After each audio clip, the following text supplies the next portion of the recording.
Mr. Veerappa Moily, what does that mean? Are the voters now discerning enough in a way that they are happy having one party in power in the state and another party in power at the centre?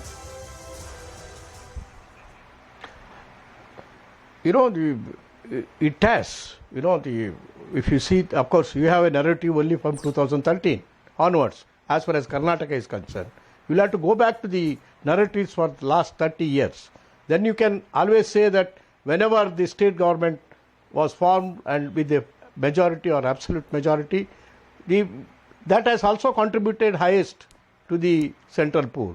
So you cannot just take 2013 or 14 as a landmark to demonstrate the fact that that we are not going to come back and will not get to the absolute majority as we have today. I think this is only a myth which will be exploded, which has been exploded even this election here for the assembly. Actually, and, in the case of Karnataka, if I may just Congress, 10 seconds, sir. In the state of Karnataka, in 2008, again, you had Yediyurappa come to power for the very first time. In 2009, the UPA returned to power. You go back to 2004, while the entire country voted for UPA, and it was a surprise election. Mr. Vajpayee lost, and the UPA came to power. In Karnataka, S.M. Krishna lost. So actually, in Karnataka, for the last 20 years, you have this bipolarity. You can actually plot it back all the way to 2004. All these stories, I can illustrate and show to you that is only a fiction and a myth, because there was no business for S.M. Krishna to go advance the election and conduct it. Everybody advised him, no, if you go for that, we will get a defeat.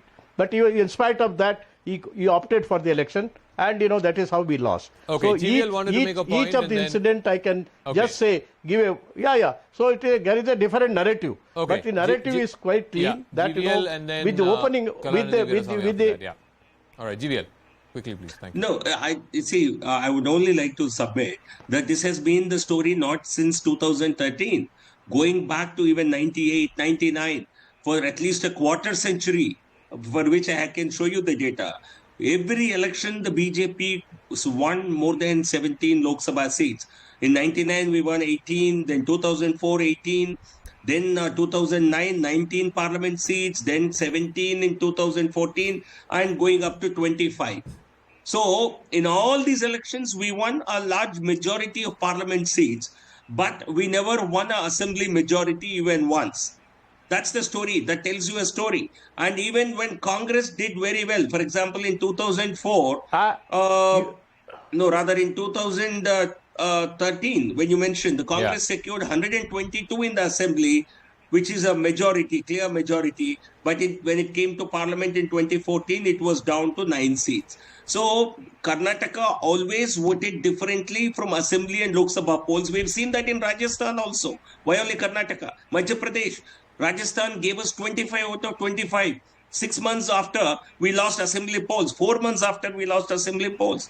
Madhya Pradesh gave us 28 out of 29. After we lost by a narrow majority, after a narrow defeat in assembly polls in Madhya Pradesh. So the way I also want to go to Kalanidhi Veerasamy of the DMK, because one of the things that's happened as a consequence of today's result is that the BJP... Sir, one second. Kalanidhi Veerasamy has been waiting patiently. One of the results or the fallout, consequences, call it what you want, of today's election victory by the Congress is that the BJP today is not in power in any southern state.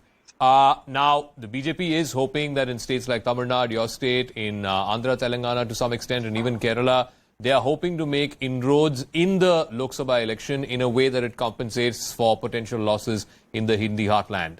Do you believe, and why do you believe, Mr. Kalanidhi Veerasamy, that has become much more harder now after today's loss? Good evening to everybody. The main thing is, in South India, BJP has never had any great presence because their politics is only about religious politics, where they only talk about Hindutva and they do not have any other agenda other than that. If you look at the 2014 and 2019 elections, the question was, when we were talking about who is going to be the prime ministerial candidate, we were talking about Modi on the one side and Rahul Gandhi on the other side. You have to understand that Rahul Gandhi at that point in time, in 2014, was around 42 or 43 years old.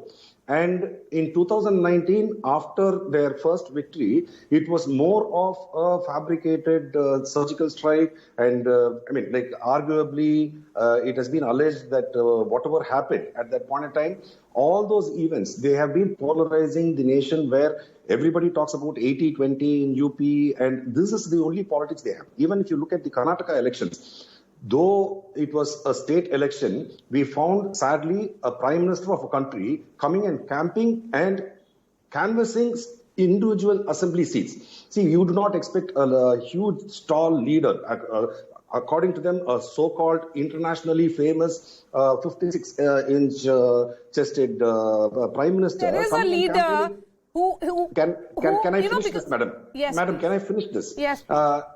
And when you have in this country, the whole country is watching. And when you see that in a state like Manipur, the whole state is burning and number of lives have been lost, and not a single comment or any kind So of basically, message GVL, has you been don't have said. your priorities right. No, the BJP is an election machine which only looks at elections to form governments and to push their agenda. And their agenda is in Karnataka. They attempted to do their social experiment, and the people had experimented with BJP in power, and they have seen But the that this is people of good for nothing. Telangana have also experimented with BJP. I mean, they have given them 4 seats. That came as a 4 seats. surprise. That next election, they will. I am telling you, the next Okay. election. See, there is a vacuum in Telangana because there is no credible opposition over there. Congress is not being. Can I come in? Yes, go ahead, GVL. You see, we don't need certificates from DMK, which is an out-and-out criminal party. And what you are doing, you have only been wrapped by the Supreme Court only a day ago for the kind of You are talking opposition about, to even a Amit Shah, how many film, times he has been called wrapped? Kerala Story. I did not interject when you spoke, Mister. Please, I'm I sorry, think. yeah. Let me have my say. So you have been wrapped up on the knuckles by the Supreme Court for even being intolerant towards a film, which is being shown to packed houses in Kerala. But what problem does Tamil Nadu have? Why have you become so soft on ISIS? Why is the DMK government, why is Mr. Stalin so tolerant or so friendly towards ISIS and not towards But the GVL, do you victims realize of that Kerala? these are the who have- issues? During Karnataka elections, the BJP talked about the Kerala story, but it was not an issue for the people of Karnataka. They wanted these No, but elections to be see, fought we on are local discussing issues. a larger. Can I- We are discussing a national perspective. So, for a party for DMK to comment on secularism is a joke. Number one. Number two, how corrupt is your DMK government? How your own finance minister is heard on tapes. How Stalin and his family has looted Tamil Nadu. How tens of thousands of crores of public money was looted in Tamil Nadu. You Can I have respond the to that? chief minister was even forced to change the minister.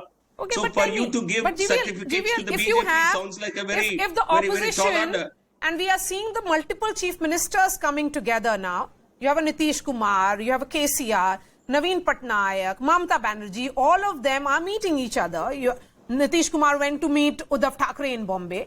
They are making an effort for a possible post-poll arrangement, and they are also realizing that if BJP has to be handled or tackled or defeated perhaps, then it has to be done at a very localized level, that these regional players will be fighting against BJP.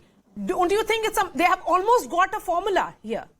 No, actually, I think if today's result possibly, I think indirectly has put a halt to all such efforts. I think Nitish Kumar will see no point in further traveling in the next few weeks, because they would have ideally liked some kind of a coalition government with other parties. Because if Congress has won on its own, why would the Congress party play second fiddle to parties like JDU, which has no presence Mr. except Moily,